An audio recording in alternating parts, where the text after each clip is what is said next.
Greetings, my name is Alia and you're listening to the Pixie Dust Podcast.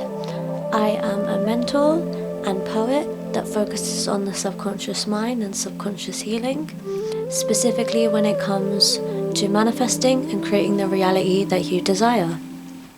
Today we're talking about spiritual relationships.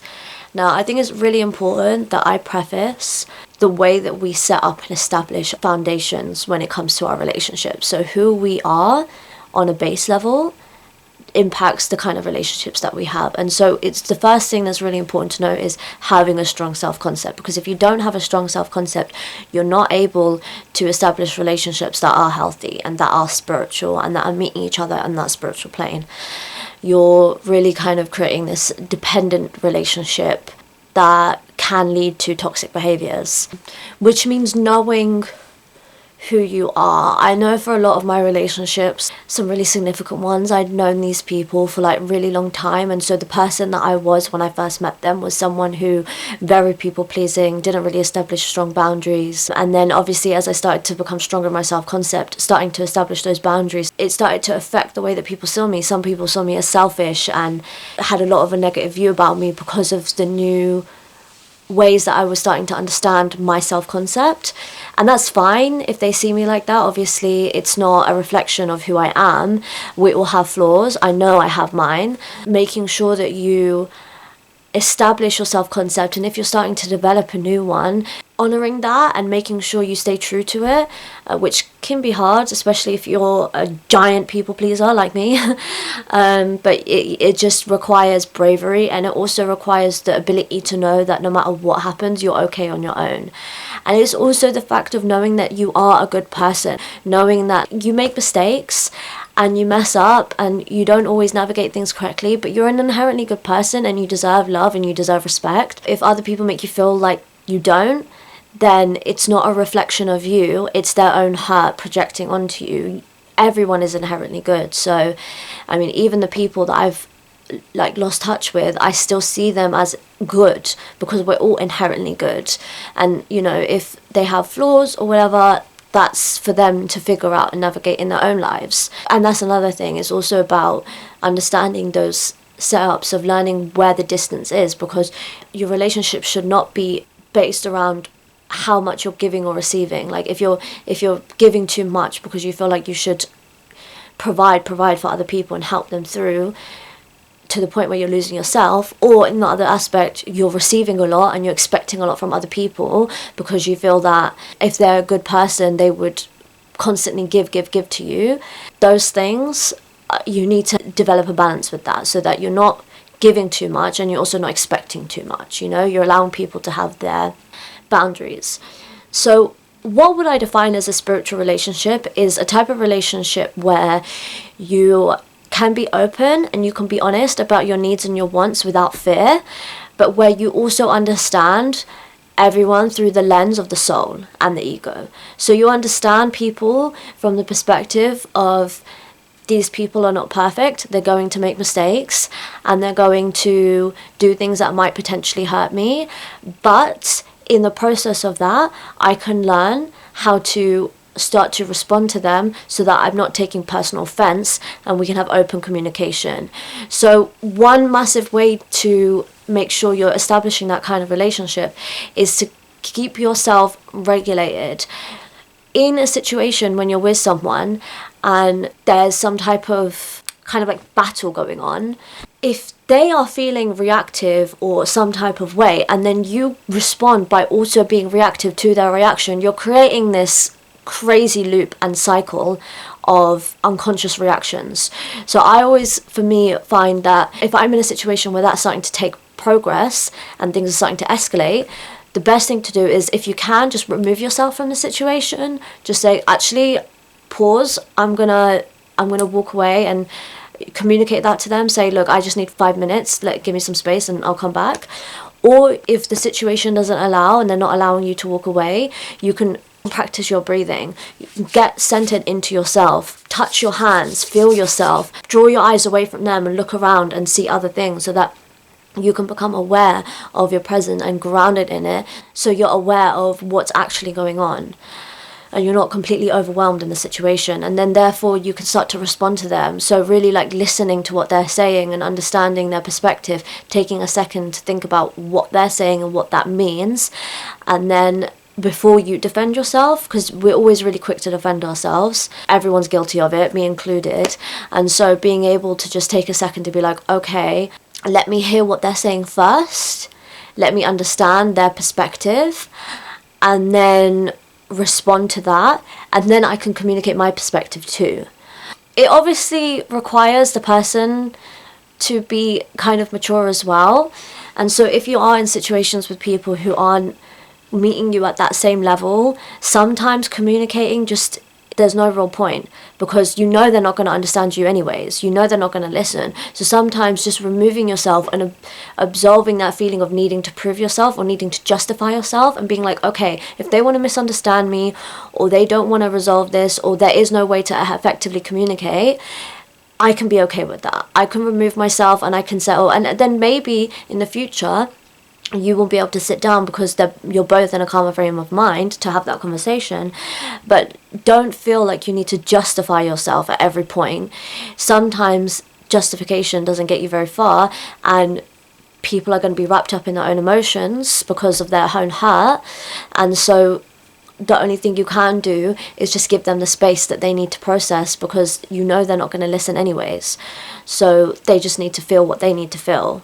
So just tell them that you've heard them and that you understand. Let go of trying to justify your actions, walk away, and then if the time is right, you can come back and you can explain your side, you know? But that's very like base level. That's just relationships on the surface and how to deal with them. What I want to also address is the spiritual relationships. So the purpose of relationships themselves and what they mean on a spiritual level. I saw this one speaker actually talking about relationships and talking about how everybody you meet is reflections of you. It's also a law of the universe in terms of correspondence, but this idea that everyone is your mirror is a massive part of spirituality and understanding ourselves, is the fact that we're all mirroring each other. I've seen it recently on social media, people talking about everyone is your mirror is such a spiritual bypassing terminology because of this, this and this. And what their argument is that it's negating the idea of people being mean and people being cruel and causing trauma to other people, and how can you mirror that? How is that a mirror of you?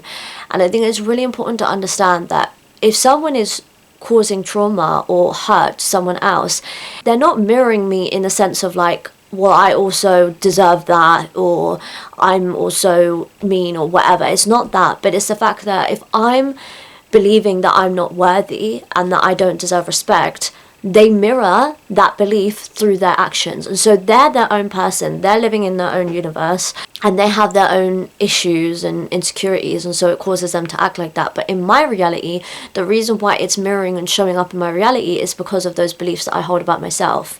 So that's what it means by everyone is a mirror. That's how we're understanding it, is that concept of, okay, well, because I believe these things, this is how I'm being treated. And that's where people are mirroring you. People show up in our reality in all cases as a lesson. And the reason why I say all cases is because even if they end up spending their life with you and you die together, although everyone dies alone, obviously, you're truly, we're all actually alone. But even if that happens, they're only showing up in your reality because they're there to teach you about parts of yourself.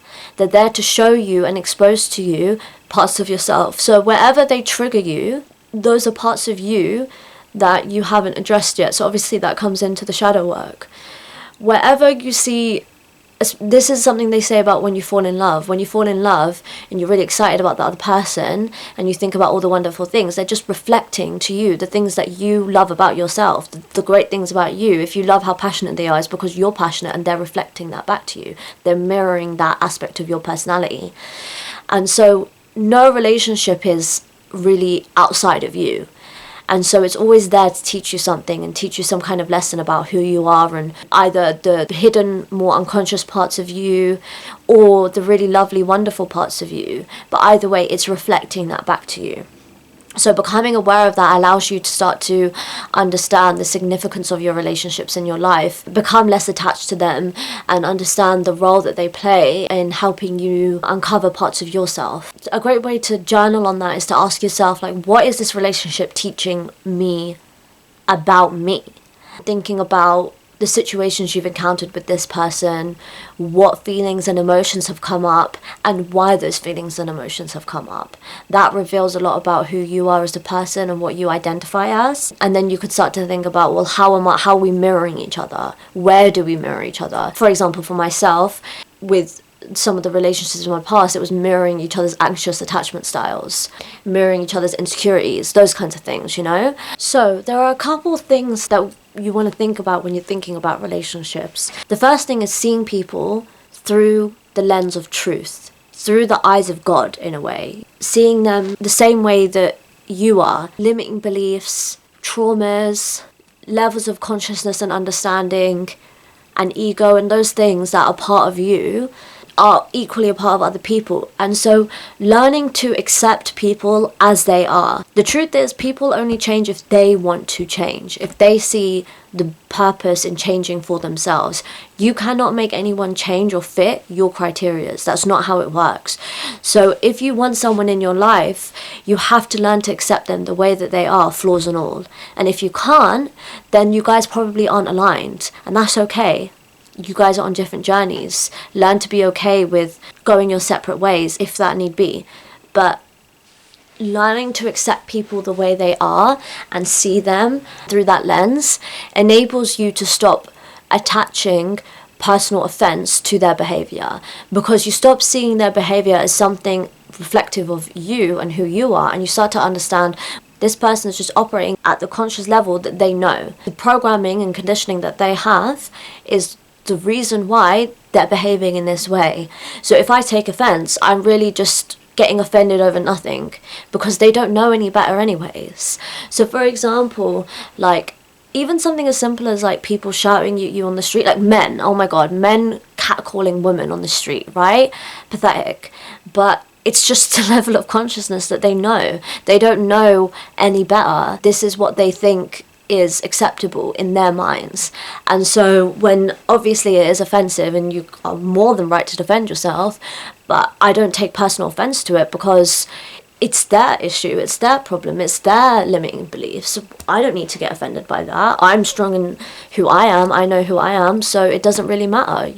That kind of attitude. Obviously, when you also have these sort of spiritual relationships, when you're understanding that everyone is a mirror, you start to understand why you call certain people in at the certain points of your life that you do, because at that point you have certain beliefs about yourself and certain beliefs about relationships, and therefore you call in people that reflect those things. So as you start to change and shift, those relationships will change and shift. You might outgrow them, they might outgrow you, or you start to change and shift together. But the point is that you're reflecting back to each other your beliefs. And so again, it's another way to learn not to take so much offense, because when they're behaving in a certain type of way, you know it's mirroring something. Instead of lashing out at them and again taking offense, maybe you could do some self-reflection and think about, okay, well, what do I have to believe about myself to be treated in this way? What do I have to believe about myself to allow this behavior into my life? That allows you to start to identify your limiting beliefs, and then you can start to work on rewiring them and changing them so that those beliefs are not part of your identity anymore. Of course, one other really important thing is establishing communication and boundaries.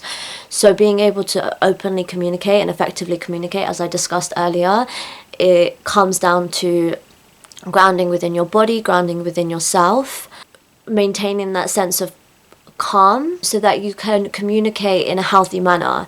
I believe that the best type of communication is to, like I said, listen to what the other person is saying first, identify where they're coming from, and then responding. I don't think communication works if you're trying to get your point across first, because truth be told, if you are like working on this and you are on your journey, you're going to be communicating with people who might struggle to do things like that, to kind of recenter and reground. And so it's kind of like the thing of being the bigger person, but not necessarily in that stereotypical way, just in a way where you allow that space of healthy communication because you're capable of doing it. And obviously we're also talking about boundaries here, which I am so bad at. I have gotten a little bit better this year. So when we're thinking about how to set boundaries, the first thing we want to think about is recognizing that no one owes it to you to change. So that thing I was talking about, accepting people at the level that they are. And obviously, when it comes to boundaries, again, what I was speaking about before, in terms of being able to self-regulate in those situations so that you're not joining in their unconscious reactions. Obviously, you want to kind of steer clear of people who are just generally taking advantage of and abusing you in any capacity, whether that's like mental or physical.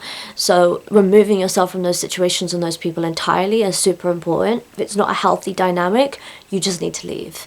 But if it's a situation that can be reasoned with, where you feel like the person is actually understanding where you're coming from, then what you need to do is you're remaining strong in your sense of self because you've established all those things, but then you have the compassion and the empathy to be able to listen to the other person.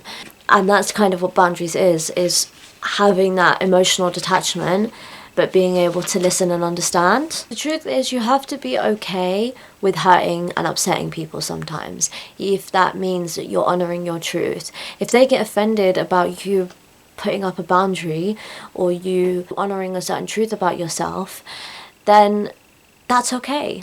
It's fine.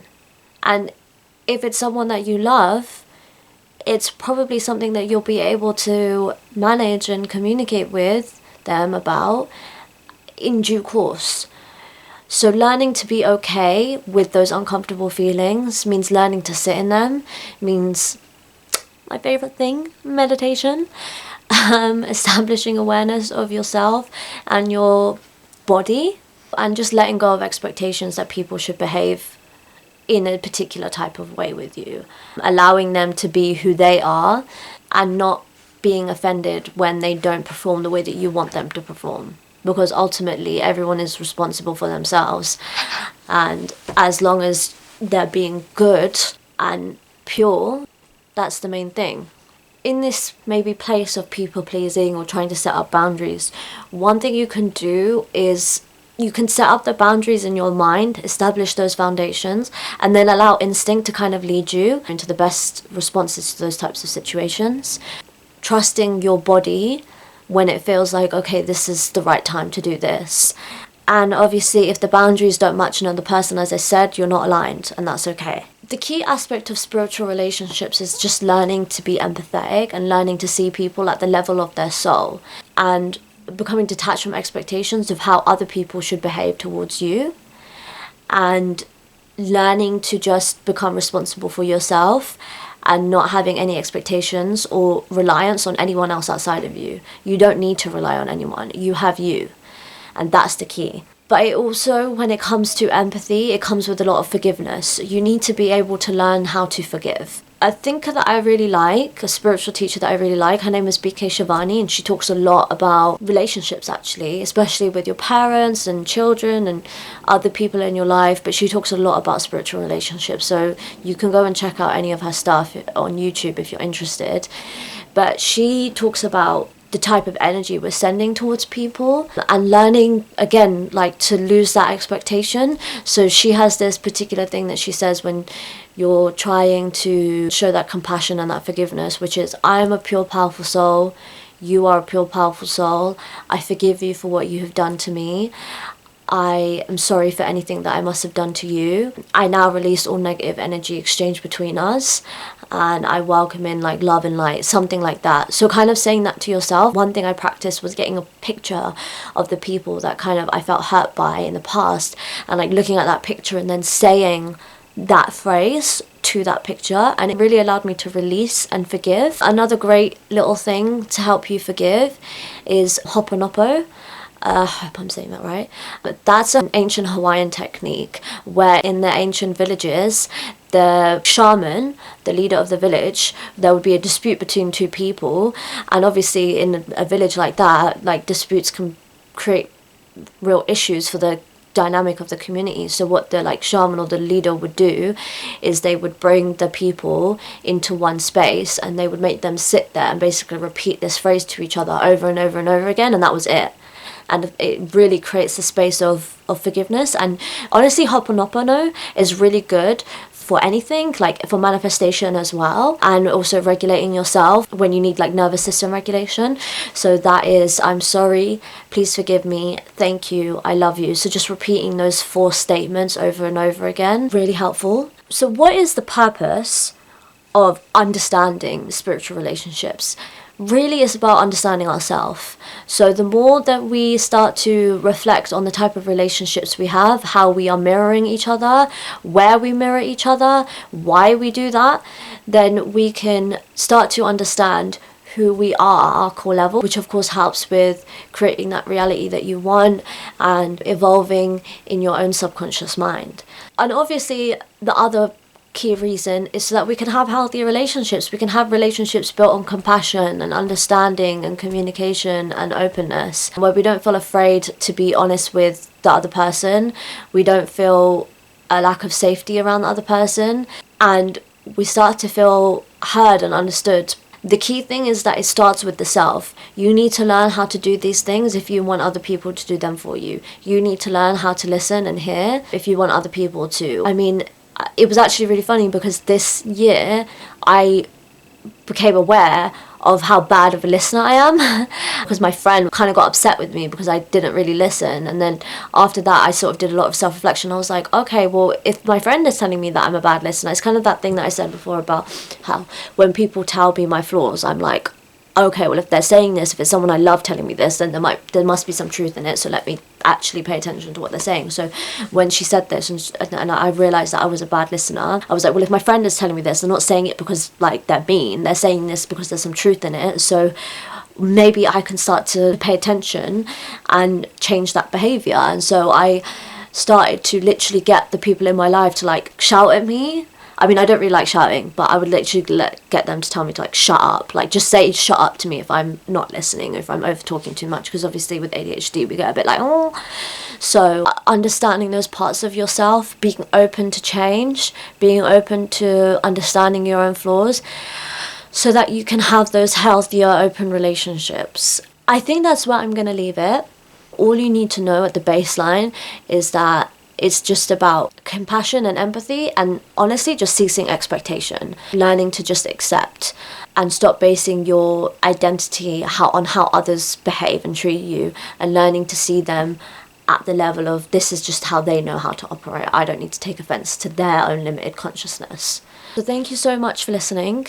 If you found any value, please rate the podcast with all the stars, and please share to anyone you think might benefit. You could check out more of my stuff on Instagram at AliaIDK, or you can go to my website if you want to work with me, moonlitpath.co.uk.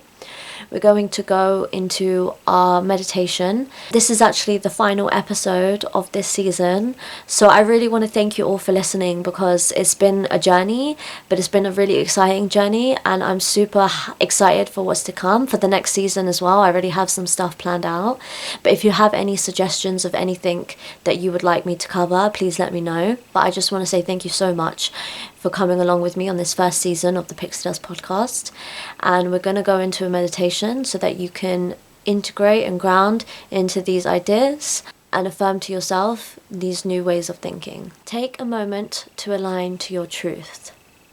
Close your eyes or become aware of your present. Just for now, simply sink in deeply to my words. Allow them to wash over you as you take deep breaths. Breathe in. Breathe out. Breathe in. Breathe out. Breathe in. Breathe out. I look at you and smile. Every soul I pass in this life reminds me of the beauty of existence.